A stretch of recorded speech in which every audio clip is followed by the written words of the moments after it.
it's just a whole different it's a whole different mindset, because if your mindset is about capitalization, owning things, making money, and we need progress has been good in some ways, but you can still have progress in modernization of things using, to me, a balance, which is a concept in Native community, of old technology and new technology. I think one of the most beautiful examples of what you're talking about the old ways being taught to the experts, College of Menominee Nation in their forest program, they're teaching people around the country. And I don't think that this local Shawano County community really appreciates that. The work and all of that way that they do stuff, I realize it's written down and stuff, but it all comes from a very sacred and old place. And when we say sacred and old, that is the highest respect that you can give. And so it's funny too, because when you call someone an elder, you say sacred or old, it means something very different in Western context. Gray in your hair means you have credibility. You know what I'm saying? And so that's just another hump that you got to jump over. But yeah, these things are happening like the old ways. And the more us, whether it's myself, and I'm not even sure what I am, a Gen X, but the millennials, what we are understanding and the turn we're trying to take is we're doing our best to learn our culture and language. Many of us didn't get the privilege of learning that until our 20s, 30s, and maybe older. So don't come in if you see an Indian person, here's another tip, and think that they know their culture and language, because it's humiliating and embarrassing, and they'll be silent or they'll be angry. It is. And it's humiliating, embarrassing, but it's also very sad. Okay? But with the turn that a lot of us are making is we're educating ourselves, and we're trying to learn our ways, and we're trying to figure out how to make that work in our academic life and in our professional life and get paid for it. And I really think that as the workforce changes, and more of us get older and get into higher positions, that there will be more people who are doing the work of some of the good projects that I work on. More folks, and I'm not saying necessarily Native, because the millennials really kind of mix, and they don't have they're very open to all of. To me, they're a lot more open-minded and they're less rigid. I'd like to think that I'm that way too, and I'm not saying all baby boomers are that way either, but we are trying to turn that corner, and we are trying to say, wait a minute, I'm sitting in your class on leadership and spirituality, and you got all these people quoted. Where are my people? So one of the things, and you talk about decolonization, Dr. Michael Yellowbird out of Humboldt State University is a colleague and friend of mine. He's the co-editor of a book called Decolonizing Methodologies. Be happy. I have all my PhD books are right in that window behind you, so we can take a peek. That's a good workbook that non-natives could take.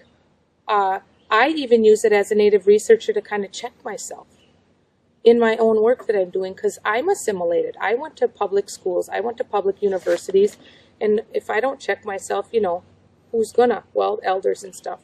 The other thing about transferring knowledge orally, Dave Turney, Napoos, his name is. Now, he was just on Channel 26, Keeping Menominee Traditions Alive.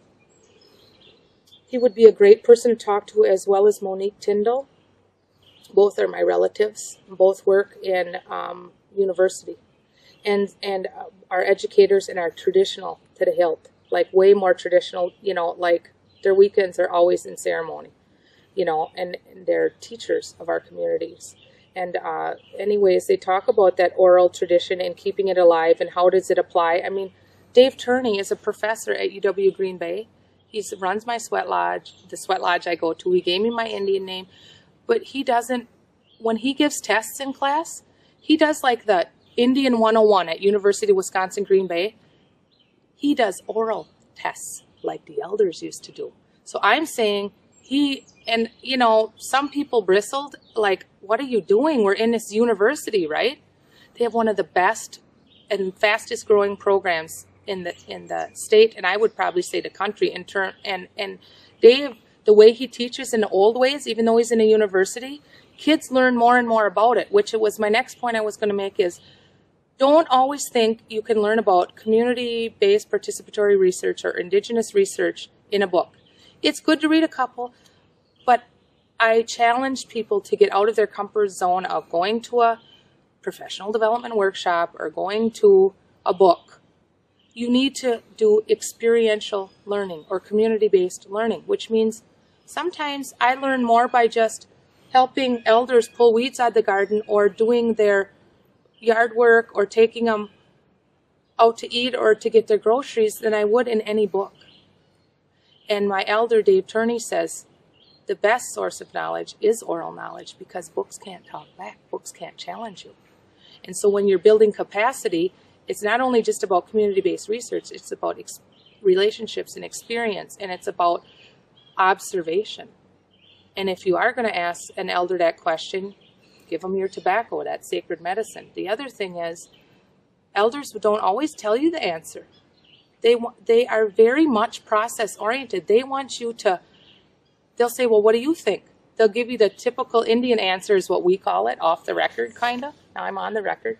But they'll say, well, what do you think? Or why do you think that? So they want you talk about process, they want you to process your mind. They want you to internalize it with your own experience and have it come out of your mouth so that it becomes the teaching in your way. Because that's the other thing. You could ask about leadership from many different elders. They're going to give you a different version because their experience brings value to what they teach you. And you can't quote someone from a book. You can only, talk from your own experience about leadership. And that, to me, is beautiful because it gives a very complex and rich, whatever the topic it is that you're asking them about or that you're observing. And it holds you accountable without having standardized tests because you have that responsibility then. So if I was taught about how to do leadership or morning ceremony or them responsibilities that was given to me in the lodge when I got my name, if I don't do that, I'm disrespecting my elder, my community, and myself. So in that way, you're held, it's a way that they hold you accountable, because you got to do the right thing.